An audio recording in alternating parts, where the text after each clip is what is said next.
आइए उस महत्वपूर्ण प्रसंग का स्मरण करते हैं जब माता सीता की खोज में निकली वानर सेना विशाल समुद्र तट पर खड़ी होकर उसे पार करने की चिंता में डूबी हुई है।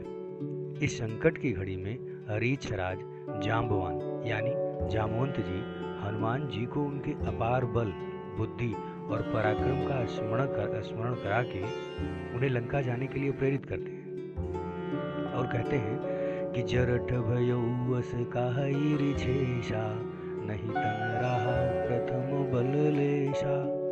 यानी मैं बूढ़ा हो गया, शरीर में पहले वाले बल का लेश भी नहीं रहा। जब वही त्रिविक्रम भय खरारी, तब मैं तरुण रहूं बल भारी। यानी जब खरार यानी खर के शत्रु श्री राम बामन बने थे तब मैं जवान था और मुझ में बड़ा बल था। और कहते हैं कि बल बांधत प्रभु बाढ़ो, सोतन वरन न जाए, उभय धरी महादेनी सात प्रदक्षिण धाई। यानी बलि के बांधते समय प्रभु इतने बड़े हुए कि उस शरीर का वर्णन नहीं हो सकता, किंतु मैंने 2 ही घड़ी में दौड़कर उस शरीर की 7 प्रदक्षिणाएं कर ली थी। 7 प्रदक्षिण धाए।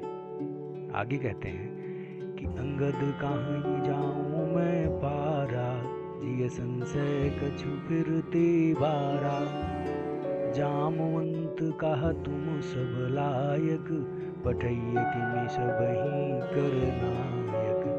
यानी अंगद ने कहा मैं पार तो चला जाऊंगा, परंतु लौटते समय के लिए कुछ संदेह है मेरे हृदय में। जामवंत ने कहा तुम सब प्रकार योग्य हो। हनुमान जी को कहते हैं कि तुम सब प्रकार योग्य हो, परंतु तुम सबके नेता हो, तुम्हें कैसे भेजा जाए। पठैय किम सबहि कर नायक। फिर कहते हैं कहाई रेछपति सुन हनुमाना, का चुप साधि रहो बलवाना, पवन तनय बल पवन समाना, बुद्धि विवेक विज्ञान निधाना। यानी रीछराज जाम्बवंत ने श्री हनुमान जी से कहा, हे हनुमान, हे बलवान, सुनो, तुमने यह क्या चुप्पी साध रखी है। तुम पवन के पुत्र हो और बल में पवन के समान हो।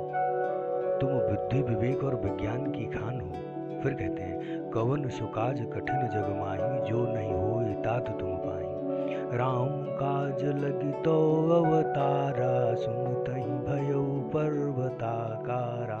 यानी जगत में ऐसा कौन सा कठिन काम है जो हे तात तुमसे न हो सके। श्री राम जी के कार्य के लिए ही तुम्हारा अवतार हुआ है। यह सुनते ही हनुमान जी पर्वत के आकार के समान अत्यंत विशालकाय हो गए। अब कहते हैं कि कनक वरन तन तेज विराजा, मानहु अपर गिरि निकर राजा, सिंहनाद करि बारहि बारा, लीलई नाघौ जल निधि खारा। आइए उस रूप का दर्शन करते हैं कि उन्होंने कहा उनका सोने जैसा रंग हो गया, शरीर पर तेज सुशोभित है, मानो दूसरा पर्वतों का राजा सुमेर हो। हनुमान जी ने बार बार सिंहनाद करके कहा मैं इस खारे समुद्र को खेल ही खेल में लांघ सकता हूँ। जामवंत जी आप बताइए क्या करना है। आगे कहते हैं सहित सहाय रावण ही मारी, आनो यहाँ त्रिकूट उपारी, जामवंत मैं पूछूं तो ही, उचित सिखाऊन दीजहु मोहि। और कहते हैं कि सहायकों सहित रावण को मारकर त्रिकूट पर्वत को उखाड़ कर यहाँ ला सकता हूँ। हे जामवंत मैं तुमसे पूछता हूँ, तुम मुझे उचित सीख देना, मुझे क्या करना चाहिए। फिर वो कहते हैं, जामवंत जी कहते हैं इतना करहूँ तात तुम जाई, सीतहि देखी कहूँ सुधि आई। हे तात तुम जाकर इतना ही करो कि सीता जी को देखकर लौट आओ।